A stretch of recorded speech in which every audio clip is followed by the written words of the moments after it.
अस्सलाम वालेकुम वरहमतुल्लाहि वबरकातुहू। मामा सन मामा कबाल पेश कर। मिठड़ी अम्मा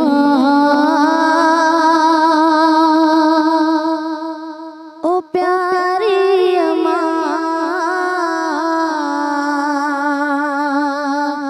कुर्बत तुझे ता घोर बन्या प्यार तुझे ता घोर बन्या मिठड़ी अम्मा ओ प्यारी अम्मा कुर्बत तुझे ता घोर बन्या हर रोज़ तू बचन के दुआओं करी को सुवान लगदी पल पल चवी हर रोज़ तू बचन के दुआओं करी को सुवान लगदी पल पल चवी मिठड़ी अम्मा ओ प्यारी अम्मा कुर्बत तुझे ता घोर बन्या तू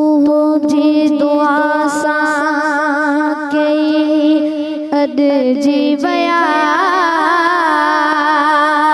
हुया जी फकीर सोबी रंग जी वया तू जी दुआ सा कई अद जी वया हुया जे फकीर सोबी रंग जी वया मिठड़ी अम्मा ओ प्यारी अम्मा कुर्बत तुझे ता घोर बन्या तू जी दुआ सा गम दूर थिव्या जो राज जग ज़लब मशहूर थिया अमर अल्हम्दुलिल्लाह रब जी करणी आहे तारीफ तुझे सदके मुँह मथा कई सतारी आहे करीम नत छागे मुझी शायरी ऐं छागे मुझी तालीम दर्जा बटे सिंधी पढ़ियल से गुणे टाइम दुरखा धरती जे मथा है चार शजीम मां मुहाबे कमीम तो खाई खाइंदो पींदो वता तू जी दुआ सा गम दूर थिव्या जो राज जग ज़लब मशहूर थिव्या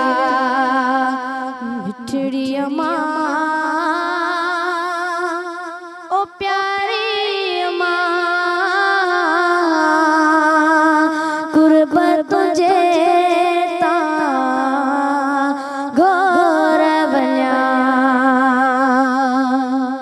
सब्सक्राइब कयो असांजो official YouTube channel Sindhi TV HD Islamic ऐं वधीक अपडेट लाइ बेल आइकन खे क्लिक करियो।